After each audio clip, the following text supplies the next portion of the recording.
Good morning to everyone. आज हम discuss करते हैं fundamental duties and fundamental rights of the Indian constitution. तो फर्स्ट है, विच amendment of the Indian constitution insert the two words secular and socialist in the preamble.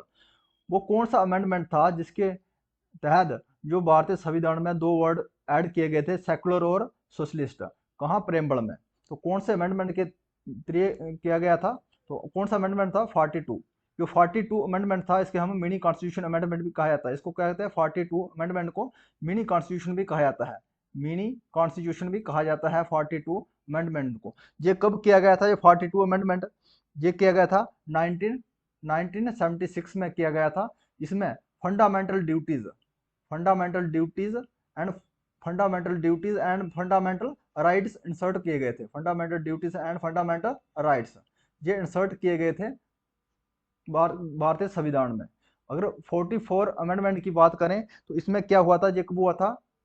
1978 में हुआ था। इसमें क्या था? जो हमारा राइट टू प्रॉपर्टी जो हमारा अधिकार था, राइट टू प्रॉपर्टी ये हमारा फंड क्या था? हमारा फंडामेंटल राइट था। इसको वहां से निकाल के कहाँ रखा गया है? 300 ए में रखा गया है। वहां से ये हमारा जो राइट टू प्रॉपर्टी है जो 31 आर्टिकल में आता था, 31 आर्टिकल में आता था। और जहां से इसको एलिमिनेट कर दिया गया था 44 अमेंडमेंट के तहत। और अभी ये हमारा फंडामेंटल राइट नहीं है। और 86 की बात करें, 86 जो फंडामेंटल राइट था ये हम कब किया गया था? 2002 में किया गया था। इसमें क्या किया गया था? जो हमारा एजुकेशन थी, एजुकेशन 6 टू 14 ईयर्स तक हर एक फ्री एंड कंपल्सरी एजुकेशन का प्रावधान दिया गया है। इसमें ये कब किया? 2002 में किया गया था। Free and compulsory education to every children. ये 86 अमेंडमेंट एक्ट था हमारा। 61 अमेंडमेंट एक्ट की बात करें तो 61 जो अमेंडमेंट एक्ट था, इसमें था हमारा जो वोटिंग एज था, हमारा वोटिंग एज था उसको गड़ा के, वोटिंग एज जो था गड़ा के कहाँ से? पहले कितना था? 21 होता था, अब कितना है? 18 ईयर कर दिया गया था। ये कब हुआ था? ये हुआ था 1988 में।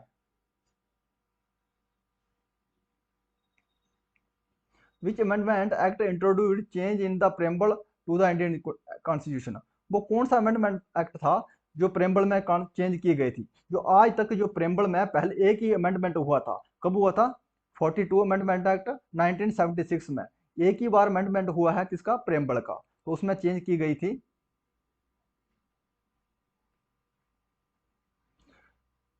What was the exact constitutional status of the Indian Republic on 26 January 1950 when the constitution was inauguration?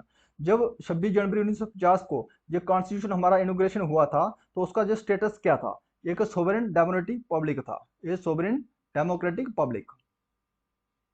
जो हमारे कॉन्स्टिट्यूशन को बनाने में कितने दिन लगे हैं? 2 साल 11 मंथ लगे हैं और 18 दिन लगे हैं। 18 दिन लगे हैं।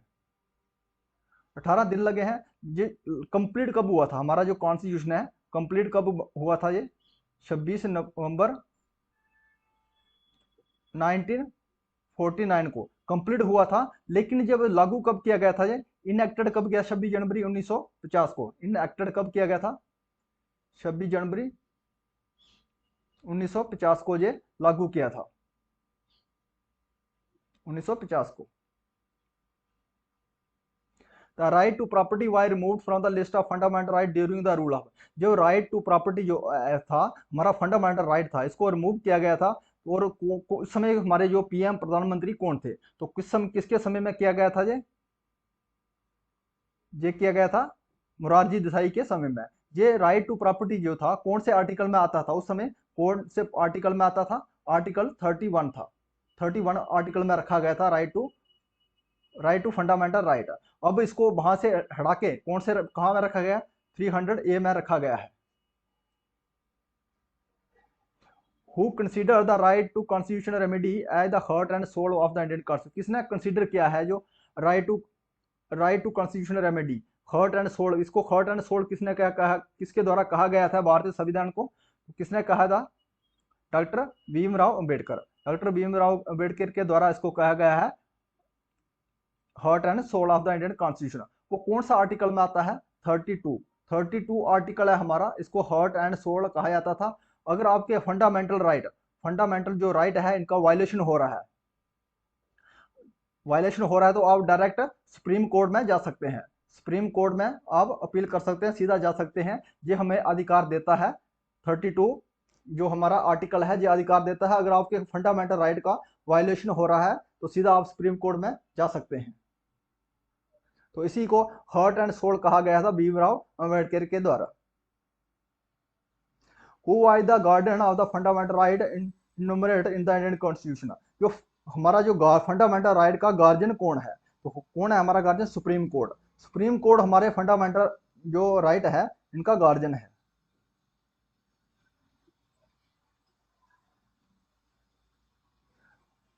Which part of the Indian constitution deal with the fundamental right.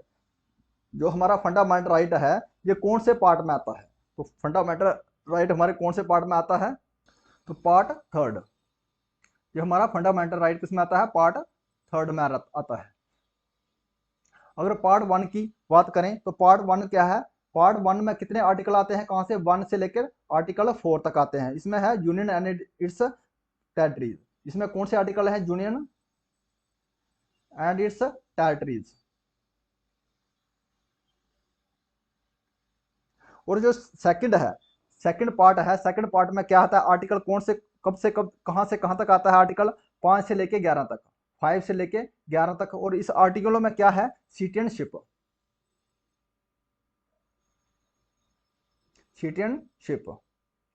जो पार्ट 4 की बात करें तो इसमें directive principle of state policy. Directive principle of state policy.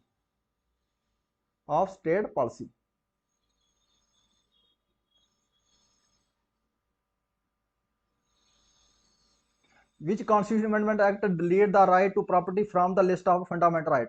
वो कौन से संविधान के तहत जो अमेंडमेंट के तहत जो डिलीट किया गया था राइट टू प्रॉपर्टी, तो वो हमें बता ही दिया। वो कौन सा था हमारा?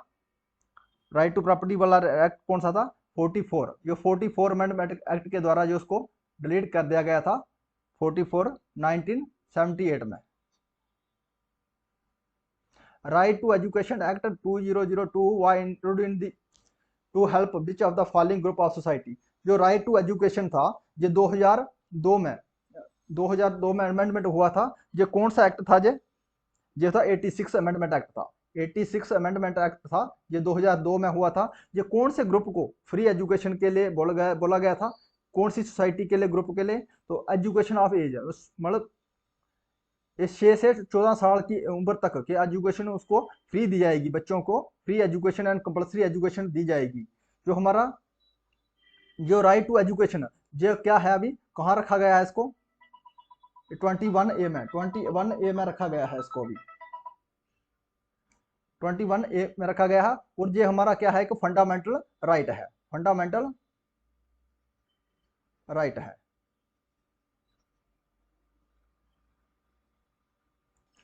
Under which article of the constitution of India fundamental right are provided to citizens. जो भारत के जो नागरिक है उनको कौन से आर्टिकल में जो है फंडामेंटल राइट दिया गया है?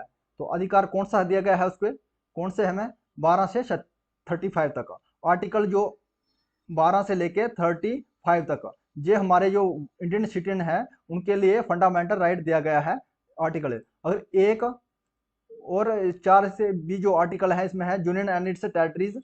और 5 से 11 तक, जो 5 से 11 तक आर्टिकल है उसमें क्या दिया गया है? सिटीजनशिप। और आर्टिकल 36 से 35 तक जो आर्टिकल हैं ये कहाँ पे हैं? कौन सी उसमें आते हैं? ये है directive principle of state policy. Directive principle of state policy में आते हैं, DPSP में आते हैं। आर्टिकल 36 से 31 तक आते हैं।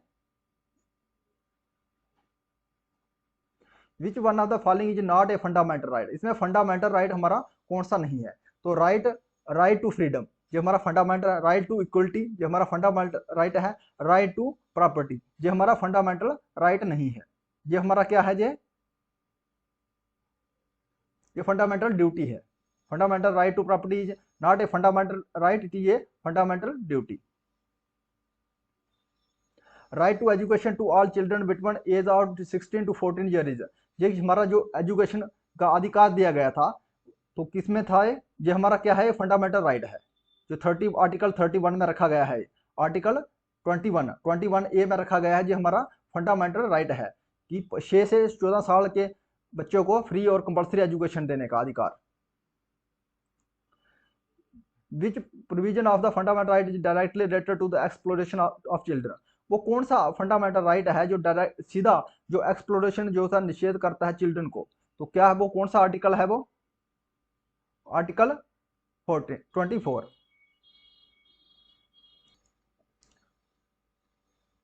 Answer is article 24। और आर्टिकल 23 में आप फोर्सफुल जो है आप लेबर नहीं करा सकते चिल्ड्रन से, इसमें दिया गया है आर्टिकल 24 में, 23 में दिया गया है। और एक्सप्लोरेशन ऑफ चिल्ड्रन की तरह 24 में आ गया। और जो 17 आर्टिकल 17 में क्या है, जो अनटचेबिलिटी, वायलेशन ऑफ अनटचेबिलिटी, छुआछूत से। और आर्टिकल 19 में द फ्रीडम टू स्पीच, टू हम आजादी से बात कर सकते हैं। Which are the following article of Indian constitution guarantee freedom to press, वो कौन सा आर्टिकल में जिसमें हमें दिया गया है फ्रीडम टू प्रेस के लिए, वो कौन सा आर्टिकल है हमारा, तो article 19।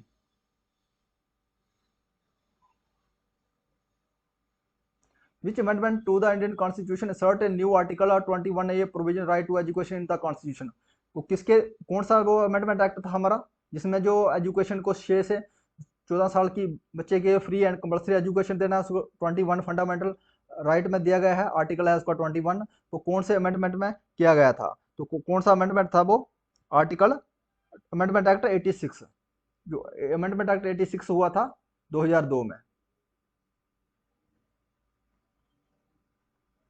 How many fundamental duties are there in Indian constitution, भारतीय संविधान में फंडामेंटल ड्यूटी कितना है टोटल, कितना है हमारा, 11 फंडामेंटल ड्यूटीज हैं। Why which amendment act the fundamental duty of citizens are included in the Indian Constitution, भारतीय संविधान में जो फंडामेंटल ड्यूटी जो थी उसको इंक्लूड किया गया था भारतीय संविधान में, वो कौन से अमेंडमेंट एक्ट के थ्रू, तो कौन सा अमेंडमेंट एक्ट था, 42। जो 42 अमेंडमेंट एक्ट है इसी को मिनी कॉन्स्टिट्यूशन अमेंडमेंट कहा जाता है, और इसमें फंडामेंटल ड्यूटी और फंडामेंटल राइट दोनों को इंसर्ट किया गया था भारतीय संविधान में। 42 amendment act has incorporated into the constitution of India a new chapter on, जो 42 जो अमेंडमेंट एक्ट हुआ था उसमें एक नया चैप्टर को इंट्रोड्यूस चलाया गया, स्टार्ट किया गया था, जो दिए गए ऑप्शनों में से कौन सा ऐसा चैप्टर है वो, फंडामेंटल ड्यूटीज। फंडामेंटल ड्यूटीज हमने पहले ही बता दिया, इंसर्ट किया गया था 42 अमेंडमेंट एक्ट में। Which one of the following is not a fundamental duty, इसमें से फंडामेंटल ड्यूटी हमारी कौन सी नहीं है, तो राइट द हमें जो हमारे तिरंगे का सम्मान करना ये हमारा फंडामेंटल ड्यूटीज है, और safe ground property, public property को, ये हमारा फंडामेंटल ड्यूटी है। Protection of monument and public incorporation, तो ये हमारा फंडामेंटल ड्यूटी नहीं है। तो हमारा ये to protect improve the natural को, एनवायरनमेंट को इंप्रूव करना, ये हमारा फंडामेंटल ड्यूटीज है। जो हमारा फंडामेंटल राइट है इसके लिए हम कोर्ट में जा सकते हैं, लेकिन फंडामेंटल ड्यूटी हमारा ये जस्टिबल नहीं है। इसके लिए हम जब कोई भी फंडामेंटल ड्यूटी का वायलेशन होता है हमारा, तो इसको हम कोर्ट में नहीं जा सकते हैं इसके खिलाफ। Which one of the following ये फंडामेंटल ड्यूटी इन इंडिया, इसमें से कौन सा फंडामेंटल ड्यूटी है भारत में, तो कौन सा फंडामेंटल ड्यूटी है जो, to value and preserve the rich heritage of our composite culture, ये हमारा एक फंडामेंटल ड्यूटी है। जो हमारा फ्री एंड कंपल्सरी है, जो हमारा फंडामेंटल राइट है। और अबॉलिशन ऑफ अनटचेबिलिटी, ये 17 आर्टिकल में दिया गया है इसका प्रावधान, ये हमारा फंडामेंटल राइट है, ये फंडामेंटल राइट है, दोनों हमारे फंडामेंटल राइट है, और ये हमारा फंडामेंटल ड्यूटीज है। Which are the following is correctly match, इसमें से करेक्टली मैच कौन सा है, तो करेक्टली मैच कौन सा है इसमें से, जो फंडामेंटल ड्यूटीज है हमारा पार्ट 4A में आता है, ये करेक्टली मैच है हमारा। If you like this video please subscribe my channel, thanks for watching.